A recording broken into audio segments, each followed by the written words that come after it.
Hello, everyone, and welcome to Project Kin and our monthly Kathy's Corner program.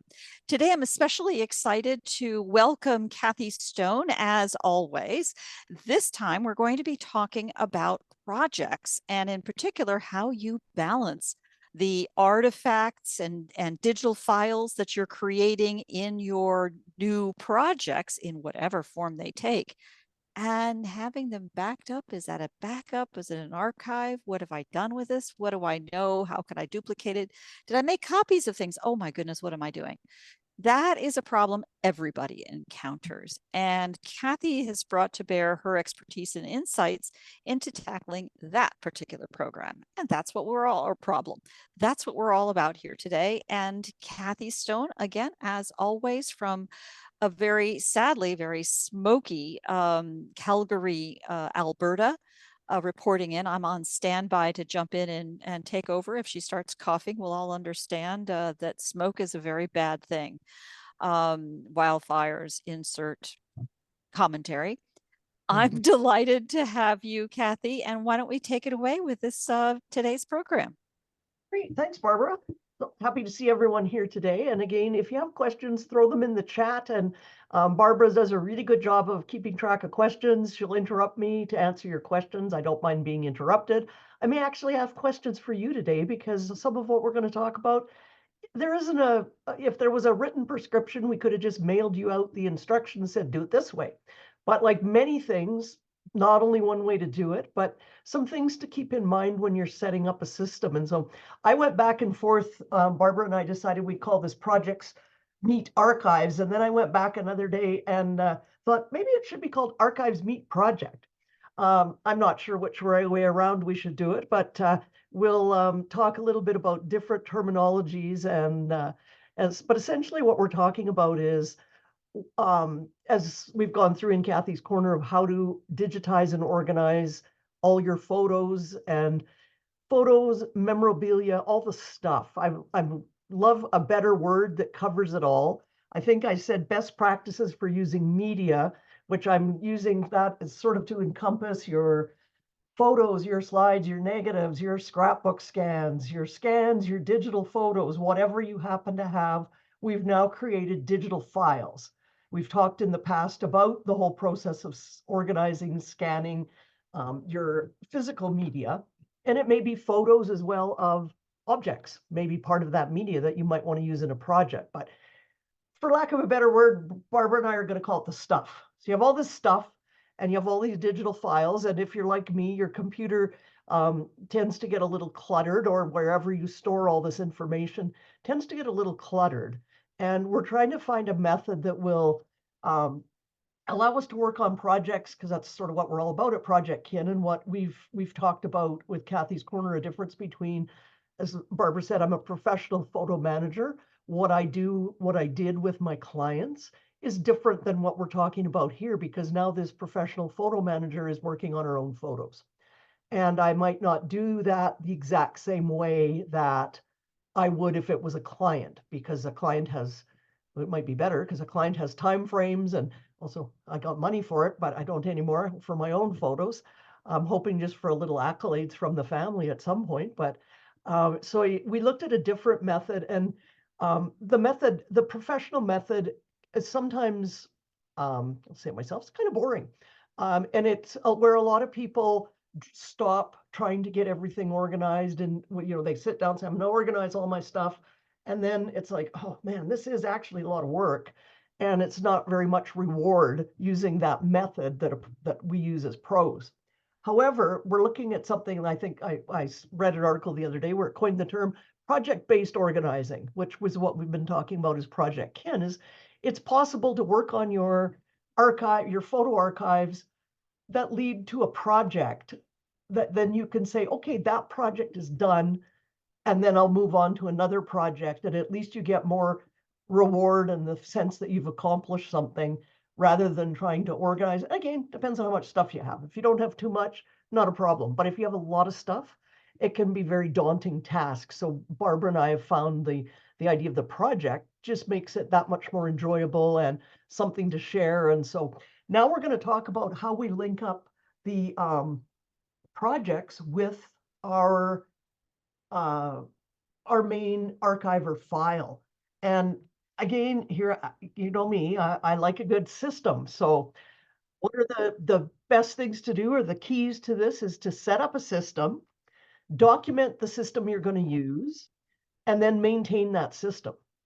And a lot of the system, there's a lot of points where it becomes up to you as what works best for you and where you want to keep things, but you need some kind of system. And as I've said throughout the process, documenting where you're keeping things and what that purpose of that folder is makes a lot of sense in the long run when you look back, or then you can hand over it, pass it on to somebody else and say, here is how this is organized.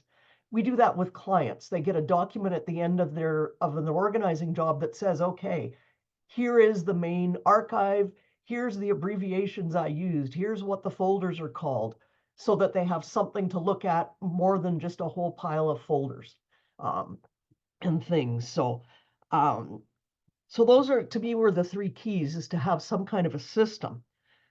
What does a system, what does your system need to do? I said, first of all, whatever system you're using, you need to be able to find stuff.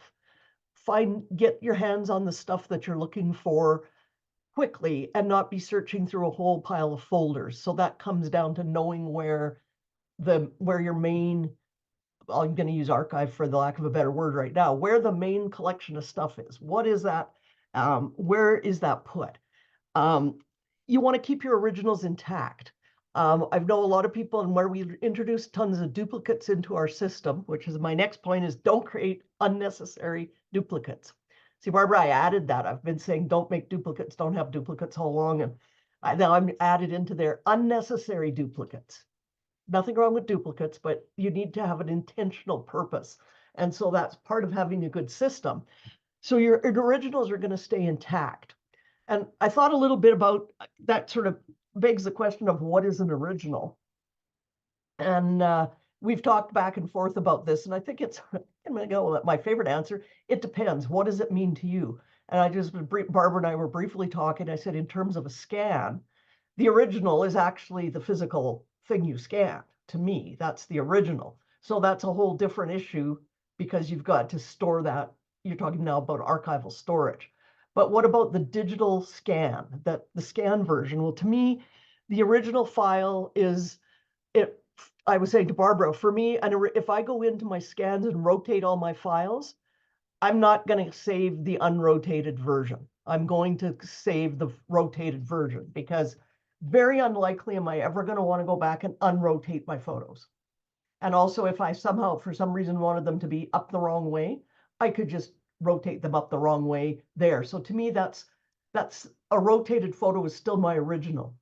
Gets a little more gray area when you start talking about edits and how much editing you're doing. So to me, I look for mine, because I'm coming at it from the perspective of a photo organizer, and for my own personal things, if I do a little color correction or brightening or darkening, I may not save that original. Like I'm going to put a clarification in there. I don't work on the original when I'm doing it. I take a copy out and work on it so that I don't muck. So if I muck it up, I still have the original to go back to. But if I got something to the point where I'm like, okay, that's probably, I'm going to just take that as my original and keep it, because it's now a much clearer picture. But if I colorize something, say I took all my old black and whites and colorized them, I would consider that a separate project. Oh, my head hurts from that thought of colorizing photos. But anyway, I would consider colorizing not the original anymore. I would consider it to be a project or something, work we have done to that photo. So it's sort of like there's no real distinct line to say it stops right here. But if I edited stuff, say I start cloning things out of photos, I'm cloning out the power lines, to me, that's now going to sit in my edited versions as opposed to my originals. The other point is I use a software for light editing when I'm mostly when I'm trying to color correct all the horrible pictures from the 70s that have all turned orange.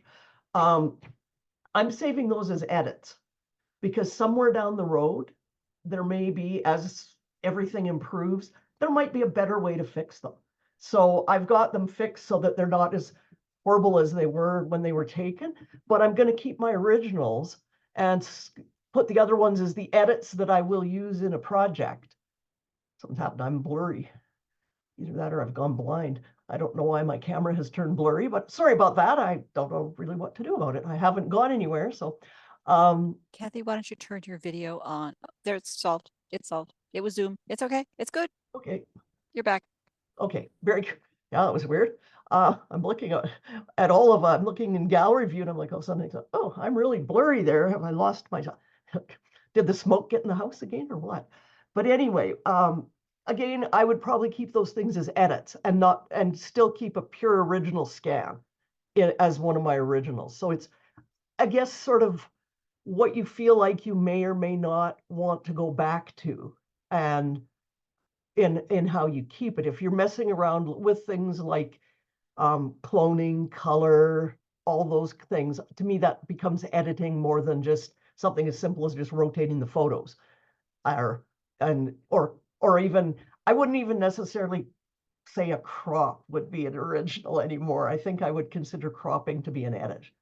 Particularly, I notice a lot of debate in photo organizing is whether people, if you know, like the era of square photos, probably the 50s, early 60s, a lot of them have scalloped or various designs on the edges. And there's always a big discussion about, well, do you crop that off or do you leave it on? And my originals would all have that on, probably my crops too, or my project ones too, because to me that's part of the photo. That gives us all the clues to the date and everything. So I wouldn't be cutting that off. So just a little bit of sort of what do we mean by original?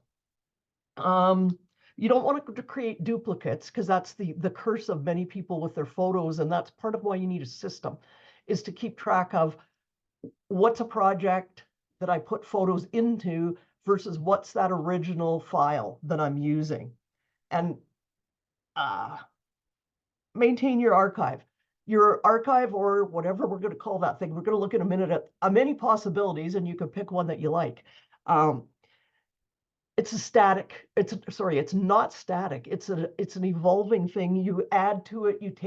You may actually take stuff out if you find things that you've put in there that are you're like, no, that really shouldn't even be part of the archive. It belongs to some other thing somewhere. But it's a movement thing. It's not static. So, and as we like to say, everything needs to be backed up. So, and I do not, backups to me are not considered duplicates. However, we need to clearly mark them as backups. And backup of what? That's where I think where people create a lot of duplicates is they keep backing things up, but not clearly indicating what they're backing up. And if you start with a clearly organized archive, and then you back that up when, over to automatically or whenever you make a change, you're less likely to have a whole bunch of files that you don't know. Oh, back up. I wonder what that was backing up at the time. What changed since then? But by all means, create as many duplicates as you need to have backups. That's a whole different thing than creating duplicates because you've moved things to a folder here. It's like, oh, so-and-so wants these pictures, so I throw them in a folder, but I just say it's Christmas of 2015, and I don't really make a note there that it was a project. I just say, here's Christmas of 2015, and then I find it a few years later and go, did I not have that in my original archive? What is this folder? That's the duplicates we don't want to create, if that makes sense. So, A clarifying question, Kathy. absolutely. A moment ago, you were talking about things that are a moving thing. And I was for a moment a little bit as opposed to something that is static. And to me, I interpret that as being working files. That if you have a folder of all the working files you're using as part of a project, that's completely fine. At the end of it, you're going to come to a point that is static in the sense that, okay, the project is done.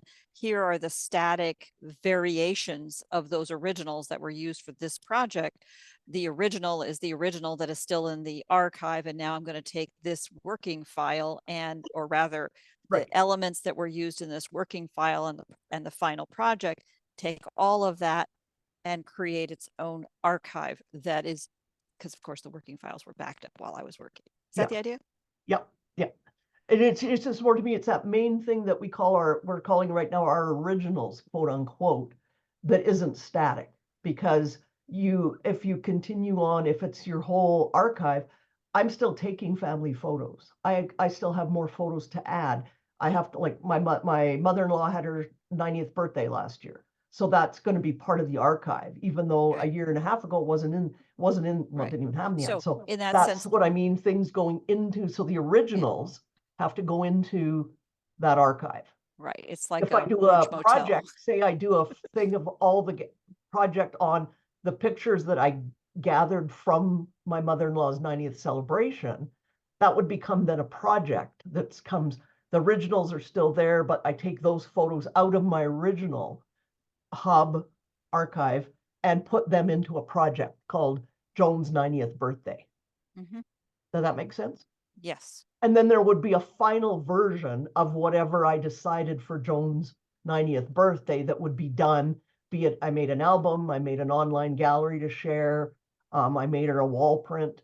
That would be in my project as the final item. Very helpful. Okay, good. Back Do we up. want to pause for questions here for Yes, anybody else? Because that's a really Yes. important concept. Drink more water. And water drinking is always.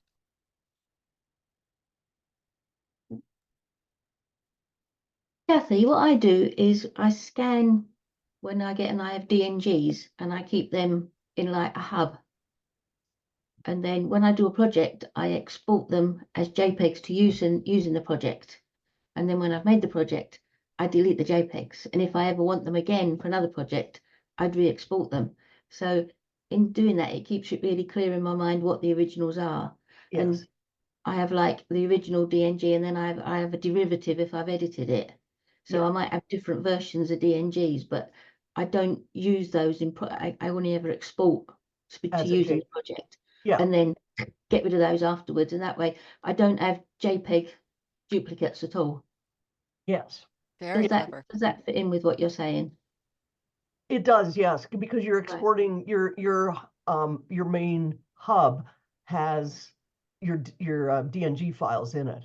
So my main hub has mostly JPEGs in it. Because I've converted all of it to JPEG because that's the format. But my scans were also scanned as JPEGs, not as DNGs. So Right, okay. So it depends on what, and that would be a level of I don't know what the right word is, but photographers would have raw, possibly DNGs. Those would be your originals, and then you would export a JPEG. If you've just had stuff scan, if you've just been scanning with your home scanner or your phone, you've probably got JPEGs as your originals. So yeah, that's Barbara. I heard the word, I heard it the first time and I thought I just misheard it. You are saying D as in what? Digital DNG? What is a DNG? I've always used a PNG. A digital negative. It's like a proprietary RAW file. Because when if like a Canon and Nikon, they all do different sort of original files. I see. And certainly the Canon one that I use, you get your metadata comes in a separate file. But the good thing about DNG is it combines it all together. So you've not got sort of spare files and you can't get separated your metadata in your image. So it's a digital negative, and it's a proprietary one that other programs can recognize. But it's still a form of a RAW file, so you can do non-destructive edits, that kind of thing. Yeah, very interesting. Okay, so just to translate that to mere mortals, to regular people, in the sense that we all know you have deep chops in photography and in this kind of process. But there's a couple of aspects to that. One is certainly, as you've so eloquently described, these specific file function distinctions for you. But for just anybody, recognizing your workflow by file format types can by itself be transformative and helpful to keeping it all straight. That made perfect sense even when I misunderstood you and was thinking you were talking about PNGs. I use a lot of PNGs in file formats. I mean, Kathy, I think some people as well, when they scan, they save them as TIFF files, their original files. So I find it really clear in my mind, just by looking at the extension, whether it's an original file or whether it's one that I've exported. And as you say, it divides them up really nicely. So if you scan just using a flatbed scanner and you save as a TIFF, you can then just export to JPEG. I do that with HEIC, but same difference. Yeah, sorry, Yes, exactly. yeah. And that's Tamara has a another, as formats develop and change, that's going to change. Tamara, you have a question? No, just actually a comment on that as well. So I work for a company that does a lot of that software image transformation. So if you guys need to create AVIF files or PNGs, if you can create a free account on imagex.com. You can pull in your file and you can go ahead and bring it up. So shameless plug for my company, but only because, like you're saying, Kathy, all of these file formats are a moving target, right? And the amount of metadata, like Anne discussed, that's going to be attached to these files is just going to get larger and larger, especially as we start looking at things with AI, like what it was created with, or even alt text, like there's the man standing next to the boat and he has a blue sweater. And this picture was AI generated. It wasn't an actual Correct. photograph. Yeah. Yeah. No, that's a good point too. Very good. And it's a very, very important. I'm actually glad you brought that up with that, because there are different formats. I've got in my hub of things to deal with right now, which I'm going to talk about in a second with the intake part. I had a spell when I was taking photography classes, and I had a Canon, and my Canon takes the RAWs or CR. So I have a whole 2 years of CR files when I was using my digital camera, and then now I don't. So I have that block to deal with too. And so those are the original photos. So it's that thing. So another, to me, in terms of best practices, is you have somewhere that is dedicated for your photo hub. That it's not just sort of it's not in your pictures folder, it's not on your desktop, but it's got its own location. I have mine, I have a fair amount of storage space on my computer. So I have a partition drive where the only thing on this one partition is my photos. So it's titled the Family Photo Hub, and then everything in there is in a whole bunch of different, I've got a bunch of different folders depending on the process, on the steps in the process right now, but they're all labeled with what they are so that I know what, it's because I'm not done yet. I'm so far from done, it's not even funny, but in organizing my own photos. So that's why I had to retire. So it's not, have somewhere dedicated where you know what it is. And I'm going to just quickly find the whiteboard.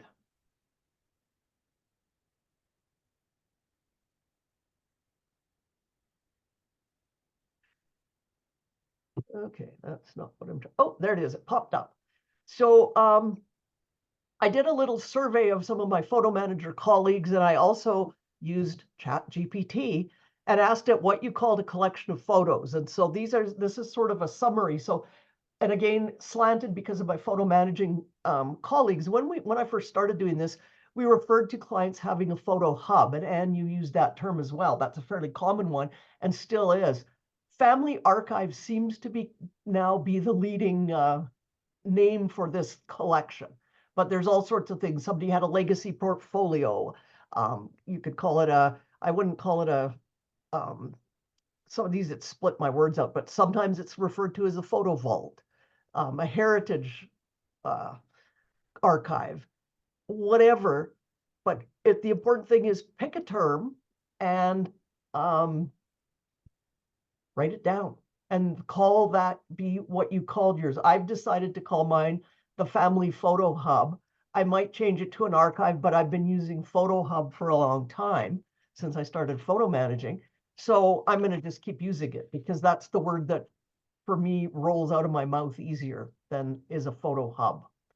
And I think when we get into the words, and to me, it just sort of sounds like it's a good word for a central place, the hub, as opposed to if you start talking about archive or legacy. So in my family legacy, do I only have the heritage photos and not the current stuff, or what goes where? And again, personal choice, what you want to use for that. Again, another in best practices, you need to keep this somewhere. either on your main device you use. Mine is on my main computer because I have a ton of space. It might be on an external hard drive, but your hub is then only there other than where your backups are. So wherever my location is, I only have one location. It could be on on your device, could be a software program you've decided to use. That could be your hub.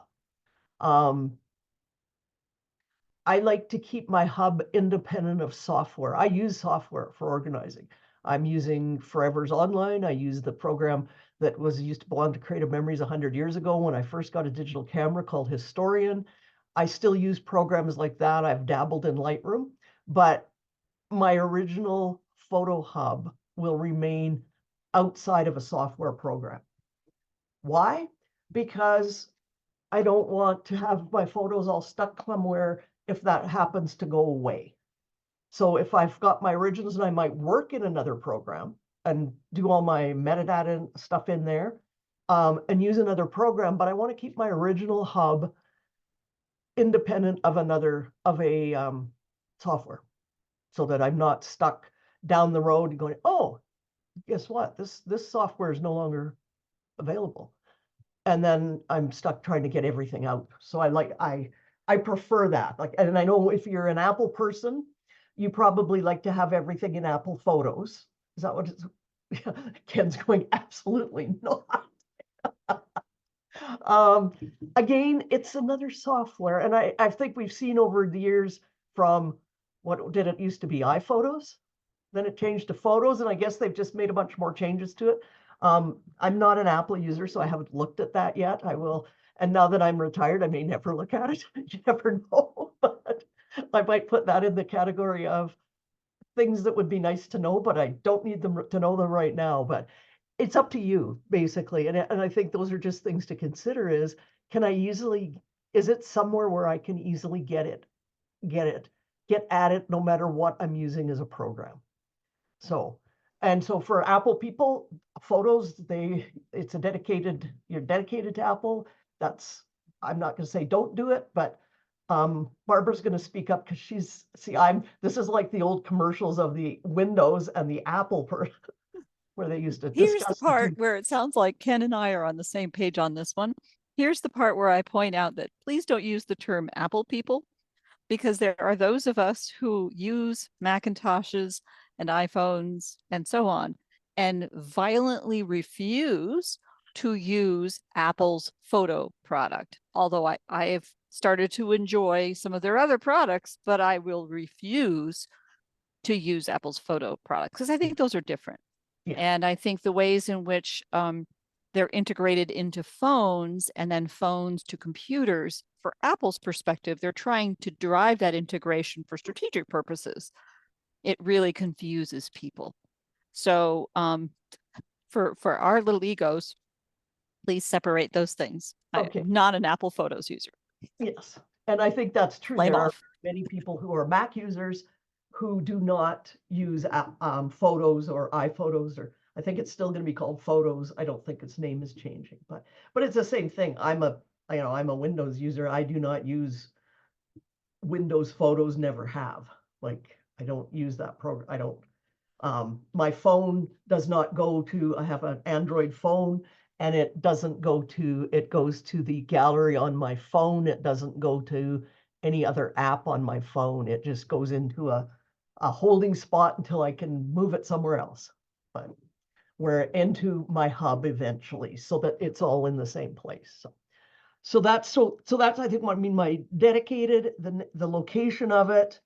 I'm going to just shoot this up, and this might give us have a picture.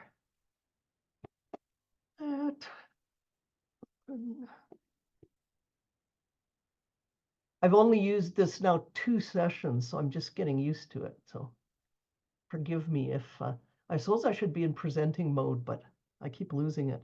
Yeah, everything on an external SSD. Yeah. So this flowchart's been floating around for a long time.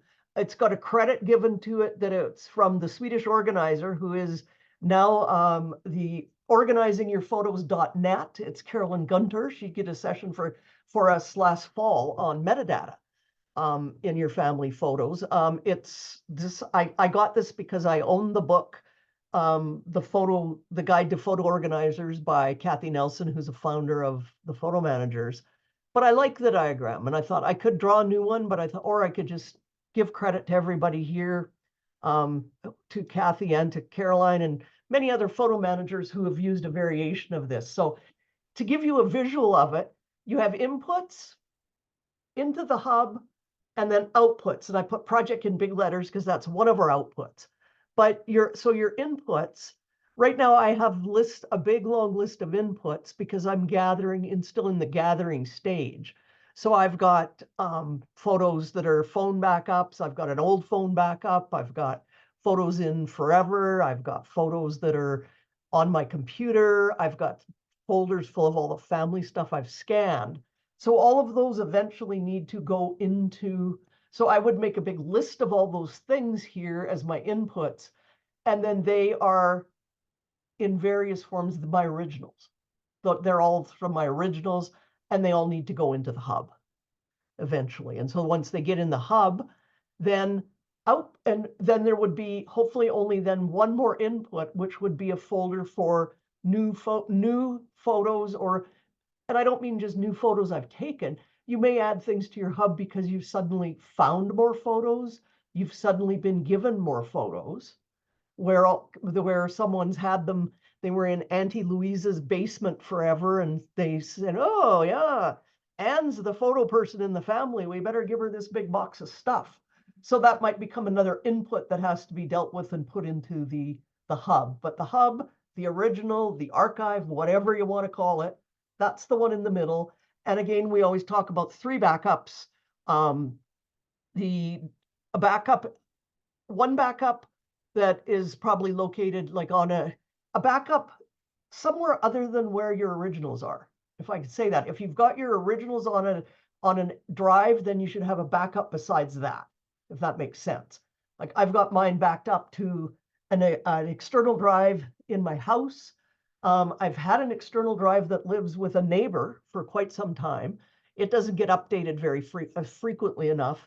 And then a cloud backup, should you want a cloud backup. So it's best, so an easier way to say it is you need something that's where you've got the device, another backup somewhere, a backup that's off-site, because you don't want to lose, if your backup, and you don't back it up on the same device, like your backup doesn't, my backup isn't on my hard drive of my computer. Because if my computer dies or gets stolen, then the backup's gone too. Same as the external hard drive. I don't make my backup go to my external hard drive where my original is. So it's just so separate backups.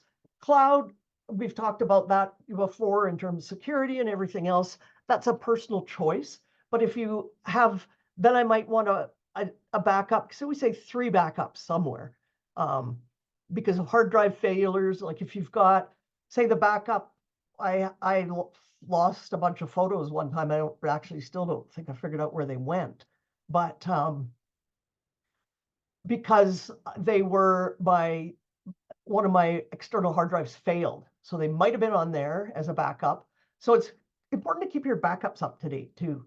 But that's just to give you a visual for how the flow works when you're making your system.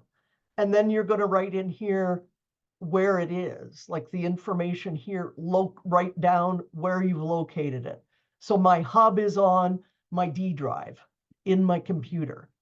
My backup A is on my external hard drive M, and my cloud backup is with Backblaze because I back my whole computer up with Backblaze.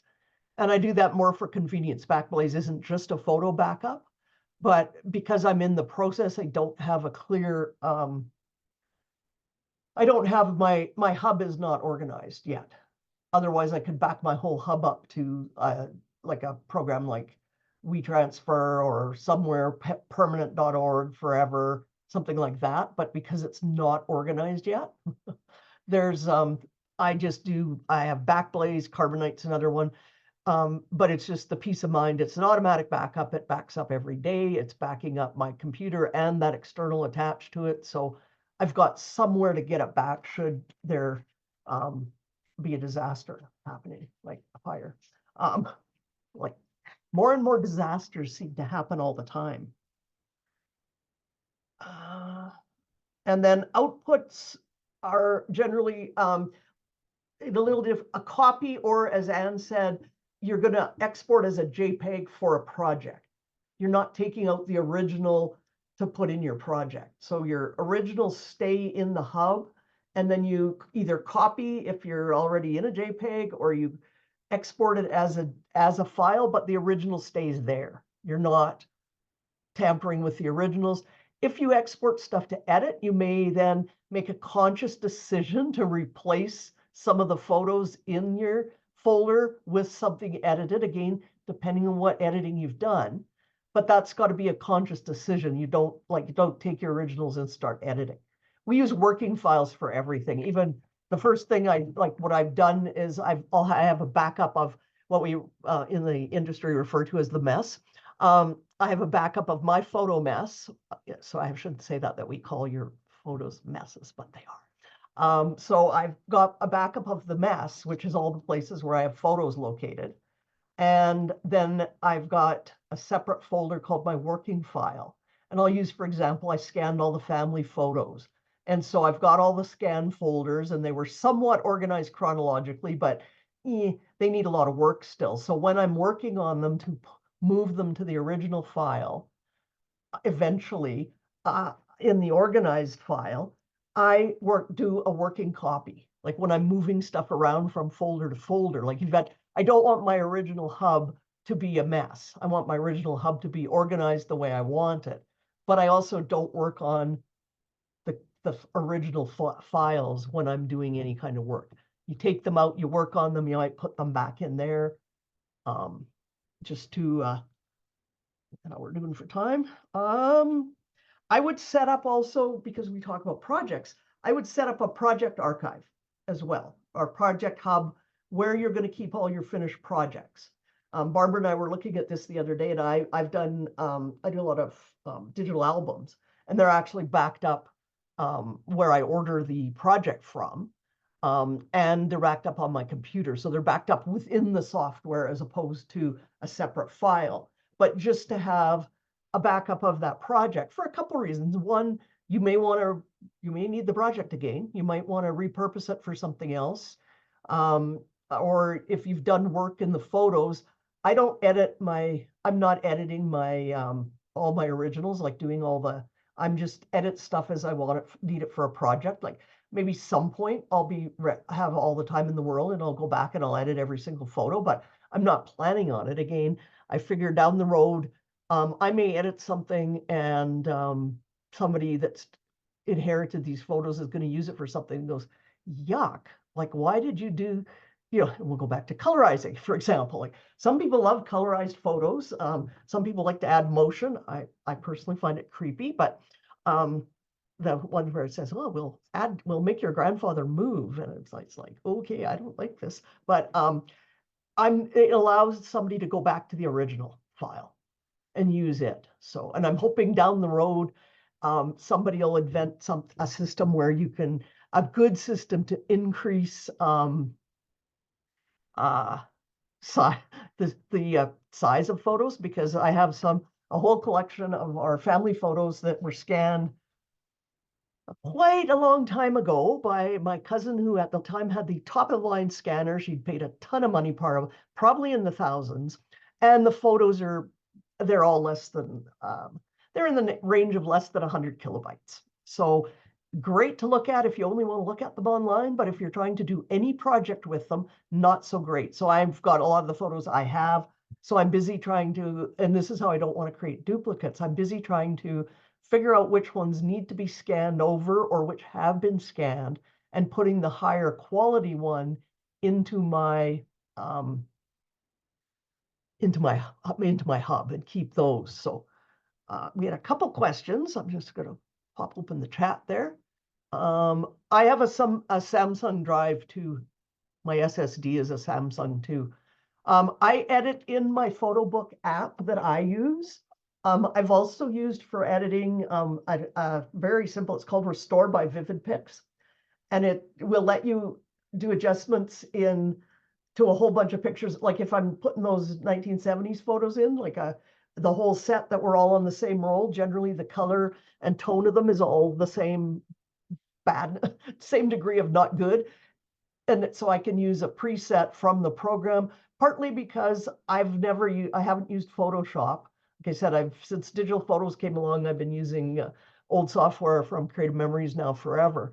And I can edit in there. So that's what I've learned. And so I know my son has done a lot of work for me. He's doing his work in Photoshop because that's what he learned in school. You can edit in Lightroom, but I am editing or in the photo book app. Sometimes I'll just edit right in the app. It depends on how much editing needs to be done and what the app will allow. How do you add info such as the ID of the picture to a photo file? We're using the metadata fields, adding them to description. I think we're writing the stories in the description. I'm putting names of important people, or important, yeah, that's a good word. People that recur in my family. I'm making them keywords. We can use facial recognition software to get that embedded in it. And then that gets it attached to the metadata, which is the other thing to be careful if you're using a program, is you have to make sure when you take after you've carefully added all this information to your file, that it's actually exporting out and staying with the file, sticking with it. That's another big thing that can often be an issue.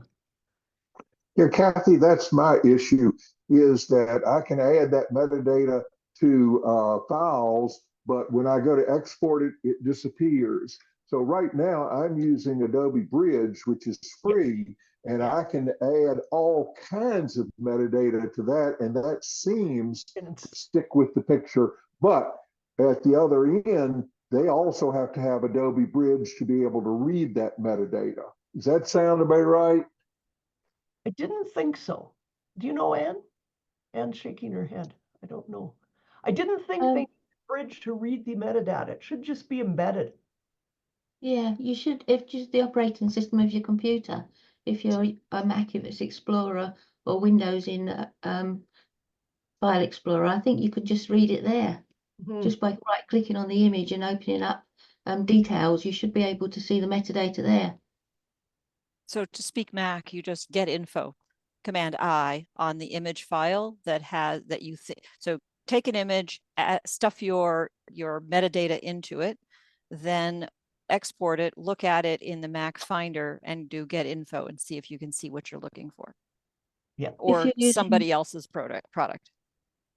If you're using Bridge, you won't even have to export it. Should just be there when you look at it in the operating system. Just stick. Yeah. Yeah. So is Bridge really the right answer? Because I've tried other apps and nothing really kind of works except for Bridge. I think Bridge is one of the easiest ones, I think, and free, because we talked about software last month, and free was one of the. Yeah, we understand free, don't we? Free is good always, and if it works, even better. But Bridge, I think, is quite commonly used. I know a lot of professional photo managers who actually work in Bridge to do the date changing, and again, we're talking scans or where metadata is wrong, to fix dates and add keywords and the descriptions to the photos. So.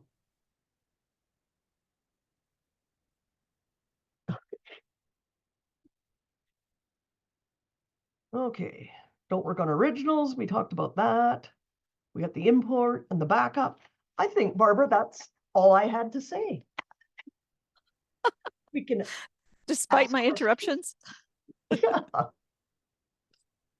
So I think the whole notion of projects and how you're handling projects, I really appreciate your taking the time to go through this as a topic, because it is frankly very easy to get very sloppy. And once you start down that road, it's very hard to go back and clean up the messes you made. And the best answer that consistently the best practices are saying in all fields is coming down to workflow and established workflow. We've discussed this in times past as it's come up. My own background is in engineering documentation, where you are building software, you know, massive software products with huge team of people across multiple continents. And if you mess it up, not only is that a lot of money, but you may have products deployed in hospitals that you can't fix. And oh wait, airlines go down. You know, these are these are big deals. And workflow process, there are teams of people who do nothing but survey and make sure that that is done properly. This is a mini version of that. It's really not that different. And you know, the example Anne gave of using it with a file format I'd never heard of, but the logic is the same. The principle is the same. And it in this case, you know, obviously had a very specific purpose for that file format in her workflow. But to my translation, to my humble workflow, the same logic applied, although I can't say that I do that, but I see why you would be doing that. Makes a lot of sense to me. Well, it kind of gets back to the question of what's the original. And for that's those originals, some of my originals are TIFFs because I scanned at TIFFs, some are JPEGs. And again, that's because I should have used a more steady, better workflow in my own stuff. You know what I love about this series, Kathy, is that you give us the unvarnished real world. And it was good of you to thoughtfully have anticipated it with little bits of crustiness on the edge, just to make us, the rest of us, feel better about our messy workflows, because that's real life. It is, despite being a professional. A whole ton of my family photos got scanned because when my mom passed away, I pulled a bunch of photos out of the I pulled prints out, scanned them to make a memorial service. And then when her sister passed away, we did the same thing. And so what had happened is the photos we had neatly organized at one point, some into only decades and years, were now getting to be a big mess. And so when my last aunt passed away, I hauled my scanner to the family, up to where the family was, and I brought all the pictures and we just sat down and scanned everything. And it's and scanned with, and that's where I say I've got dates to fix, because they're all scan dates, but also because we had been mucking around in the sorted originals, pulling things out and putting them back in. So that's the work I still need to do. And then deal with my issue of the ones that were all scanned, where different people brought different photos over to that cousin that had the fancy scanner at the time. And so some of those pictures I might not have. So I either need to track them down or go, yeah, this is, what's to say? Don't let perfect be the enemy of the good. This is as good as these are going to get. They aren't getting any better. And I'll just have to wait till technology to increase resolution and pixel size of photos gets better. And hopefully down the road, there'll be some way to easily click a button and make them much bigger. But otherwise, we'll just have to say, okay, these are going in an online project, because otherwise they're not going to go on a poster or can't see them. There are so many of these fundamental principles that you've articulated here that I think are just so helpful, no matter what the specifics are of your case. This idea of you scan it, you keep the original, maybe you rotate, maybe you don't. And what I took away from that is you can make non-destructive changes. You know, if you rotate, you can rotate back, it's non-destructive. But if you go fundamentally changing file formats and throwing away the original that you scanned, that's destructive. Yeah. And keeping that original 1970s color in anticipation that someday somebody's going to have a better math to bulk fix these, but maybe you want to do a retrospective that reflects that original distorted color. That's very good. And I also love the principle of the hub that says they're coming in fast and furious from lots of different sources. Don't panic. You're not trying to make them all come in from one source.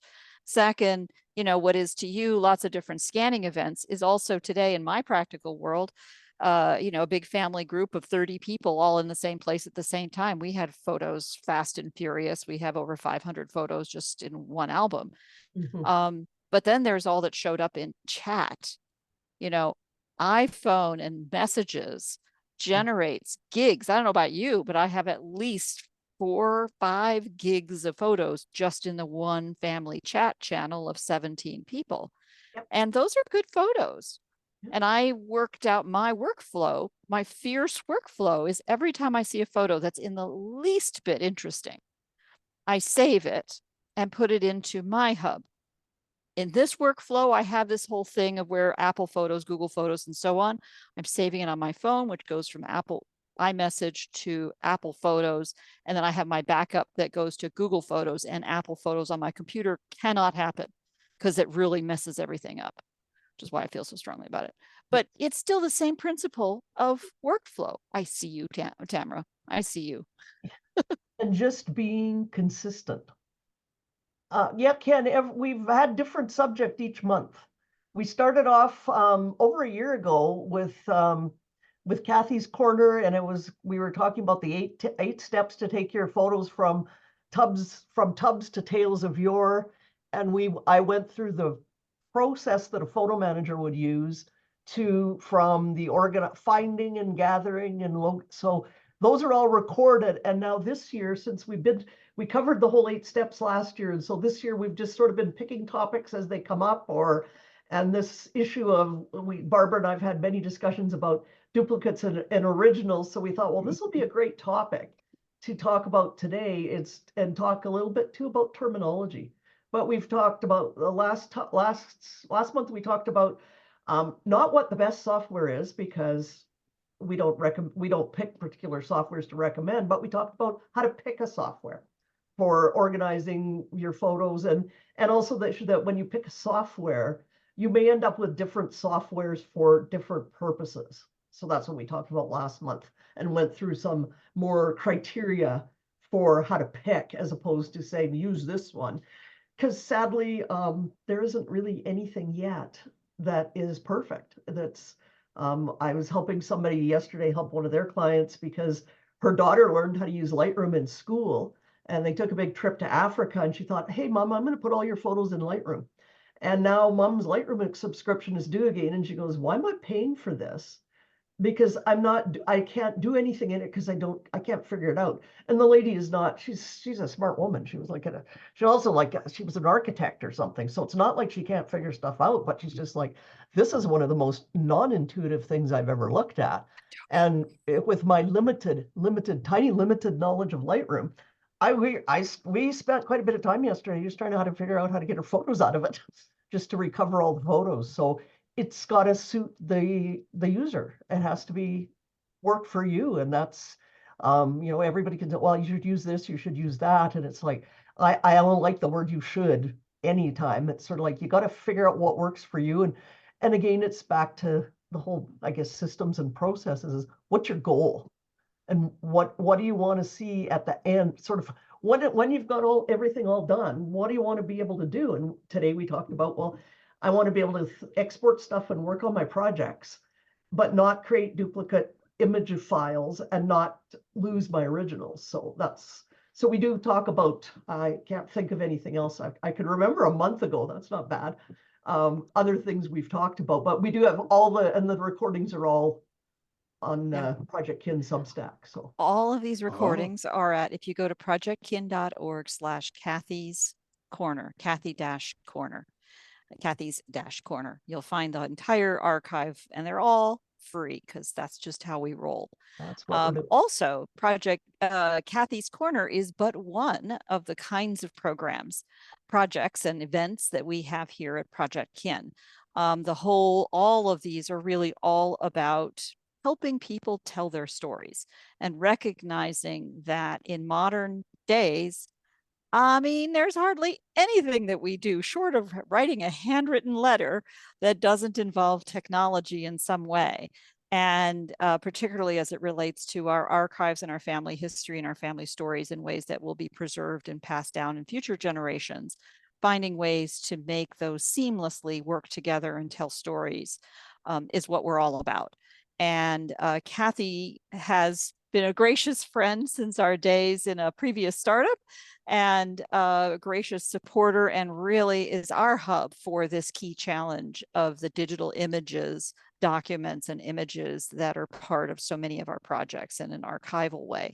Her unique perspective also extends to archival documents. We've talked about a bit from time to time with very particular techniques of how to handle, maybe that was the month before that, how to handle it with blowers and fancy doodads that she has, and hot tips on archival sources to purchase such things. If you're going to touch a valuable original, do it under careful circumstances, do it as few times as possible, and put it away in a safe place. You know, those kinds of principles have been very, very helpful. And we're also open now that we've gone through the 8 steps in a nice organized process. Now we're open to suggestions too. That's There's where a I was topic going. you'd like to see, pop it in the chat after any of the Kathy's Corners and say, hey, how would you like to talk about this? And we'll take it from there to come up with something to talk about. We're more than happy to do that. And In fact, there's always a lot of discussion in the chat. Once a recording is posted, easy ways to add conversations and comments in there. pop something in the chat if more questions come up, if more questions come up as you start working on this, or even after we click the off button today, post them in the chat on the recording when Barbara posts it, and I'll answer them. I might add that we're trying to make a practice of, and thank you very much, Penny, I really appreciate that comment. We're trying to make a regular practice of resources, since the way we're publishing recordings is not sharing them directly from Zoom. We're sharing them in a form of an archive out of Substack. It lets us include the equivalent of show notes in a very rich and sophisticated way. So we use that to include, this one will include a bunch of videos as well, YouTube videos, a PDF document, and some other materials. As always, if you have suggestions, and especially those of you who are photo managers yourselves, I know who you are, please feel free to drop details in the notes, in the comments. No self-serving self-promotion, please, because then I will take you aside and we'll have a conversation, which is just, you know, nobody wants that. But this is the kind of thing that has kept the ethos of all of this so rich and supportive. And all of you who are, I know, your own businesses, standing up and making suggestions. And you know what, Tamara, your fine comment explaining and referencing it, that was spot on. That is completely fair, and right in tune. And that's exactly the ways in which we can be helpful about getting these kinds of ideas across, including apps that happen to be free and a tremendous value for the functionality they give. You mentioned Adobe Bridge. I mentioned Substack because it's free. And also any, you know, if you're using a program and it works for you, tell us about it. Like, we're Exactly. not, you know, Not allergic to brands. Use, but we're happy to hear of other ones. And so many things change so fast, and it's always good to hear. And there were actually a very good discussion in last month's about other programs too. There was a lot of people mentioned specific, thanks Tamara, mentioned specific programs that they were using. And it's always good to, you know, and thanks Ken to bring up Adobe Bridge, because that's a good free program for doing that exactly what you need to do in it. Yeah. Well, listen, with that, I'm going to close our recording because I know people have places to go, things to do. Always welcome. And thank you. Oh, eating is important too. Absolutely. Enjoy your dinner. Thank you. Thank you. All right. I'll stop the Bye-bye. recording.